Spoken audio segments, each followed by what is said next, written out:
വാഹനാപകടത്തിൽ മസ്തിഷ്ക മരണം സംഭവിച്ച 22-കാരൻ 4 പേർക്ക് പുതുജീവനേകി യാത്രയായി. കണ്ണൂർ സ്വദേശിയാണ് ഹൃദയവും കരളും 2 വൃക്കകളും ദാനം ചെയ്ത് 4 പേരുടെ ജീവിതത്തിന് പുത്തൻ പ്രതീക്ഷകൾ നൽകിയത്.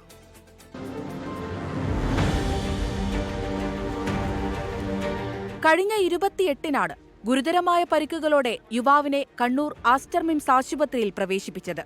ജീവൻ രക്ഷിക്കുന്നതിനായി ഡോക്ടേഴ്സ് പരമാവധി ശ്രമിച്ചെങ്കിലും മെയ് 31 വൈകുന്നേരത്തോടെ മസ്തിഷ്ക മരണം സ്ഥിരീകരിച്ചു.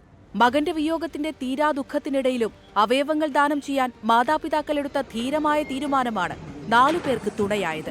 സംസ്ഥാന സർക്കാരിന്റെ അവയവദാന ഏജൻസിയായ കേസോട്ടോ വഴിയാണ് അവയവ കൈമാറ്റ പ്രക്രിയകൾ ഏകോപിപ്പിച്ചത്. തുടർന്ന് രാവിലെ 9 മണിയോടെ ഹൃദയം ഹെലികോപ്റ്ററിൽ കൊച്ചി ആസ്റ്റർ മെഡിസിറ്റിയിൽ ചികിത്സയിലുള്ള 48-കാരനായ മലപ്പുറം സ്വദേശിക്കായി എത്തിക്കുകയായിരുന്നു.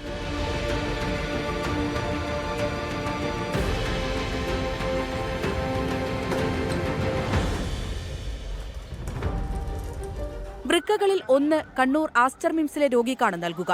രണ്ടാമത്തെ വൃക്ക കോഴിക്കോട് ഗവൺമെന്റ് മെഡിക്കൽ കോളേജിലേക്കും കരൾ കോഴിക്കോട് ബേബി മെമ്മോറിയൽ ആശുപത്രിയിലേക്കുമാണ് കൊണ്ടുപോയത്. യുവാവിന്റെ മൃതദേഹം നടപടികൾക്ക് ശേഷം ബന്ധുക്കൾക്ക് വിട്ടു നൽകി. ഉച്ചയ്ക്ക് 2:30 കണ്ണൂരിലെ വീട്ടുവളപ്പിലാണ് സംസ്കാര ചടങ്ങുകൾ. 24 കണ്ണൂർ.